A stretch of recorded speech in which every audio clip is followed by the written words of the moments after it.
como lidar com as perdas em tempos de crise. É esse o objetivo e é isso que eu quero compartilhar com você agora.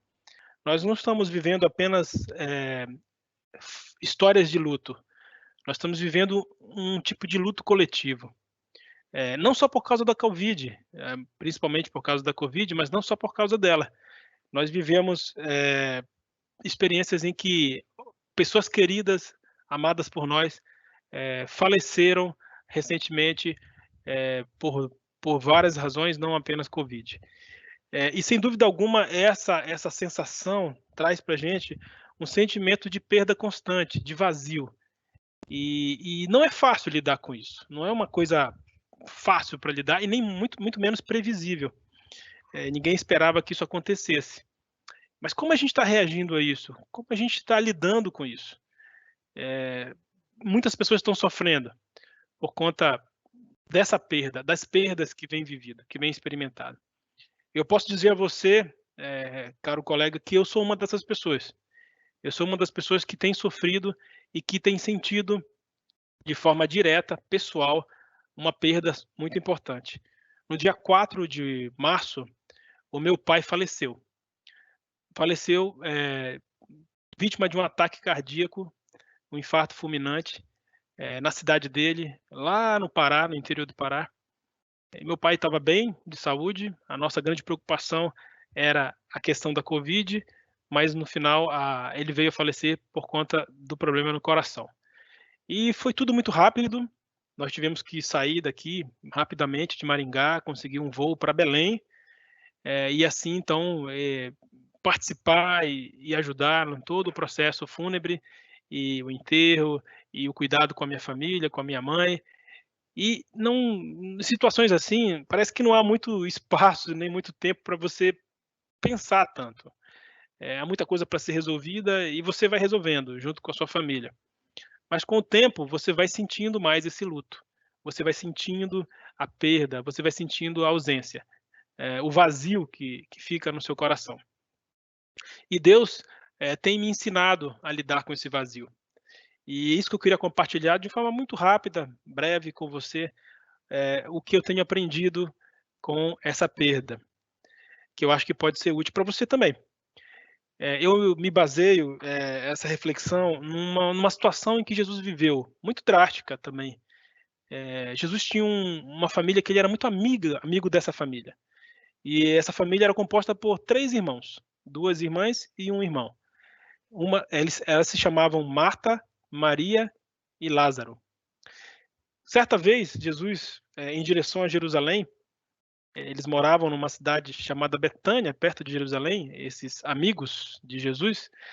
Jesus então recebe a notícia, uma trágica notícia, de que o seu amigo, seu querido amigo Lázaro havia falecido. E as irmãs de Lázaro pediam para que Jesus fosse até eles, para que pudesse também chorar junto a perda do amigo. Jesus então vai até eles. E lembrando que Jesus estava próximo já dos momentos decisivos da sua vida, que incluía uma morte e a sua ressurreição.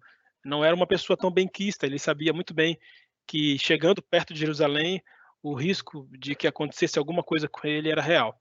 Mesmo assim, Jesus foi até o lugar onde estava aquela família amiga. E há 3 aspectos, não vou detalhar tanto a história, porque é bem longa, no texto bíblico de João, capítulo 11, versículo 1 a 46, mas há três aspectos que me chamam muita atenção e que me ajudam a pensar a questão das perdas, de como lidar com as perdas. Esse é um texto de João, capítulo 11, em que o autor do texto fala uma frase curta, simples e profunda, que está no versículo 35, que se chama, ele falou assim: Jesus chorou. Jesus chorou. Simples e profunda. Então a primeira dica, a primeira lição que eu aprendo para lidar com as perdas é que a gente deve permitir que a dor da perda nos conecte com a verdade dos nossos sentimentos. O próprio Deus chorou.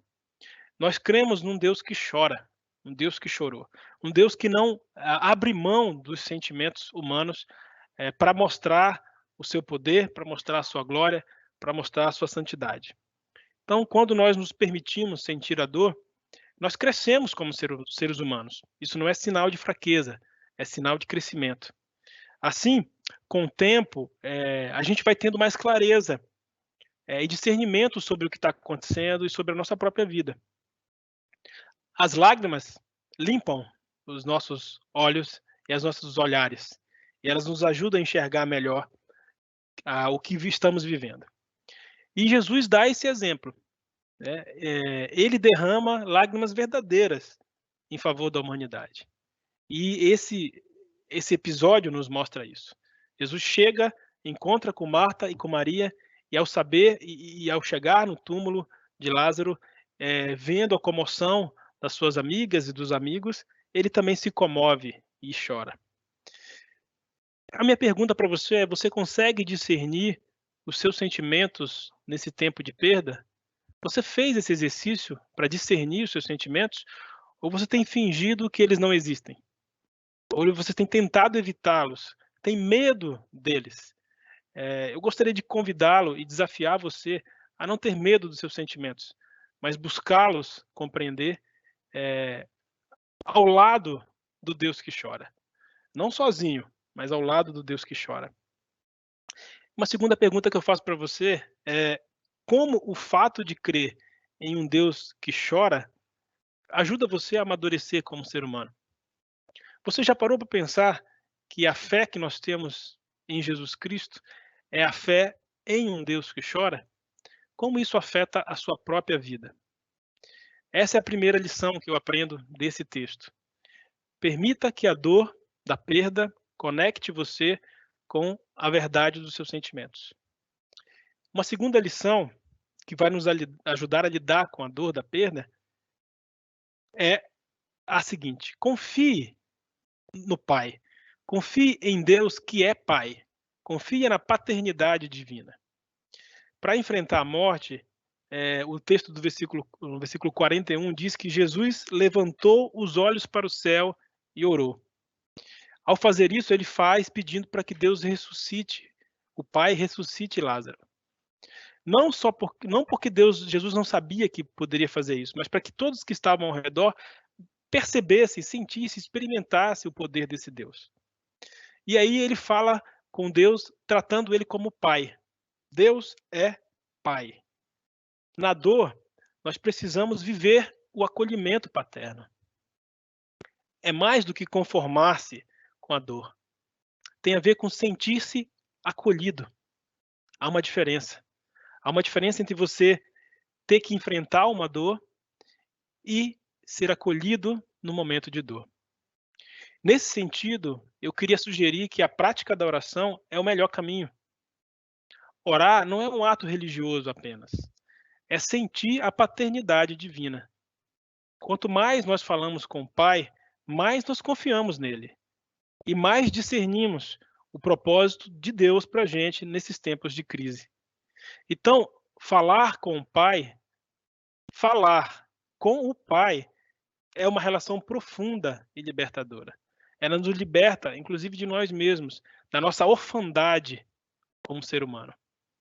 Então, eu queria desafiar você a desenvolver a sua prática de oração, não como um ato religioso, mas como uma relação paterna.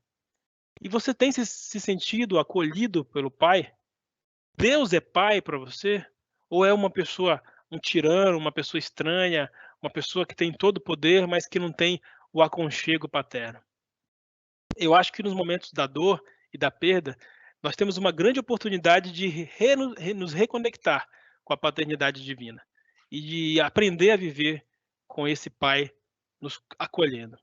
E uma terceira e última lição que eu aprendo desse episódio de Jesus com Lázaro e com suas irmãs é: creia que toda dor é por enquanto.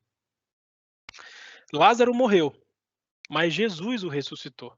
É o que o texto diz. Isso não significa que Jesus vai ressuscitar de imediato qualquer pessoa em qualquer situação. Não, mas sim que a ressurreição de Lázaro é um sinal de que um dia todo o sofrimento vai cessar.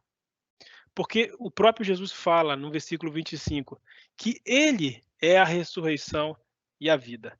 E já era uma antecipação do que viria na Páscoa, quando Jesus morreria e ressuscitaria. O Deus que a gente crê é o Deus da vida, não é o Deus da morte. É um Deus que dá uma nova vida.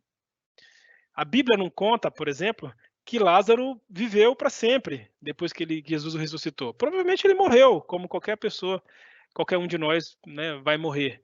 Mas o fato é que aquele momento mostrou para a humanidade, para nós ainda hoje, que Deus tem um capítulo final para as nossas vidas. E ele escreve e reescreve constantemente a nossa vida e nos dará um capítulo glorioso. A dor que existe hoje, forte, que nos tenta convencer de que nunca vai passar, na verdade, ela vai passar. Em algum momento, ela vai passar.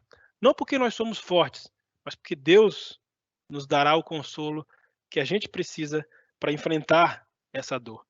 Sem pressa, sem antecipação, no tempo certo. O texto de Apocalipse 21, último capítulo da Bíblia, versículo 4, fala que Deus enxugará dos olhos toda lágrima, e a morte já não existirá. Já não haverá luto, nem pranto, nem dor. Essa é a promessa de Deus para cada um de nós, para quem crê que Ele é o Deus da vida, não o Deus da morte. Maria e Marta foram consoladas por Jesus naquele momento em que ele encontra os seus amigos. E ele faz o mesmo com as nossas famílias. Jesus foi até Lázaro para ressuscitá-lo, mas também para consolar suas irmãs. Ele faz isso com a gente. Jesus nos consola como família também. Que sinais de ressurreição Deus tem mostrado para você? Como ele tem fortalecido sua fé a respeito da vida eterna? E como Deus tem acolhido a sua família nesse tempo de perda, nesse tempo de luto? Gostaria que você pensasse um pouco nisso. Diante da dor das perdas, você tem uma escolha. Eu tenho uma escolha, nós temos uma escolha. Deixar as ondas do mar do sofrimento nos afogar ou nadarmos contra a corrente a fim de encontrar a terra firme. Uma escolha que a gente precisa fazer todos os dias. Mas saiba que Deus está ao seu lado nesse trajeto. Ele sabe o que é sofrer. Ele sabe como acolher e abraçar. Ele sabe como restaurar a alegria do seu coração. Basta você confiar nele. Basta você confiar no Deus que chora.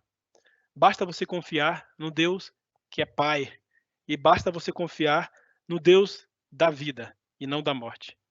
Que Deus abençoe sua vida, que Deus cuide de cada um de nós nesse tempo difícil e que possamos celebrar a presença desse Deus ao nosso lado, junto conosco, na nossa trajetória nessa terra.